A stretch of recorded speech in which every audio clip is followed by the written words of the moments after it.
இன்றைக்கி நம்ம பார்க்க போகிற ரெசிபி வந்து கடலை மாவு தோசை எப்படி ரெடி பண்ணுறதுன்னு பார்க்கலாம். ஃபஸ்ட்டு வெஜிடபிள்ஸ் எல்லாத்தையும் எடுத்து அதை நல்லா வாஷ் பண்ணி கட் பண்ணி எடுத்துப்போம். இப்போ ஒரு பவுல் எடுத்து அதில் 3 கப் கடலை மாவு வந்து நல்லா சலித்து எடுத்துக்கலாம். அதோட 1 டேபிள் ஸ்பூன் ஜீரகம் ஆட் பண்ணிக்கிறேன். தேவையான அளவு உப்பு ஆட் பண்ணிக்கலாம். ஒரு துண்டு இஞ்சி எடுத்து அதை நல்லா பொடியாக கட் பண்ணி ஆட் பண்ணிப்போம்.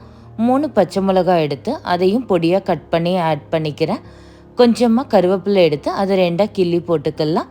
கொஞ்சமாக கொத்தமல்லி எடுத்து அதையும் கட் பண்ணி போட்டுக்கிறேன். 2 கேரட் எடுத்து அதோட தோலை சீவிட்டு பொடியாக கட் பண்ணி போட்டுக்கலாம். ஒரு குடமிளகா அதையும் பொடியாக கட் பண்ணி போட்டுக்கிறேன். 2 பெரிய வெங்காயம் எடுத்து அதையும் பொடியாக கட் பண்ணி போட்டுக்கலாம். இப்போ வெஜிடபிள்ஸ் எல்லாம் ஆட் பண்ணதுக்கப்புறமா 1 டம்ளர் தண்ணி ஊற்றி இதை வந்து நல்லா மிக்ஸ் பண்ணிக்கலாம்.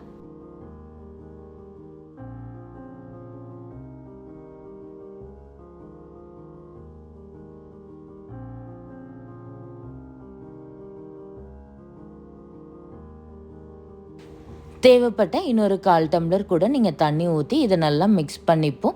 இதோட 1 டேபிள் ஸ்பூன் போல் நான் வந்து அரிசி மாவை ஆட் பண்ணிக்கிறேன். இதை நீங்கள் ஃபஸ்ட்டே கூட ஆட் பண்ணிட்டு அதுக்கப்புறம் மிக்ஸ் பண்ண ஆரம்பிக்கலாம். இதை வந்து நம்ம நல்லா மிக்ஸ் பண்ணி விட்டுப்போம். மாவு வந்து கட்டி கட்டியாக தெரியாமல் இருக்கணும். இது போல் நல்லா மிக்ஸ் பண்ணதுக்கப்புறமா ஸ்டவ் ஆன் பண்ணி அதில் தோசைக்கல் எடுத்துப்போம். தோசைக்கல் நல்லா ஹீட் ஆனதுக்கப்புறமா நம்ம ரெடி பண்ணி வச்சுருந்த மாவை வந்து ஊற்றிப்போம்.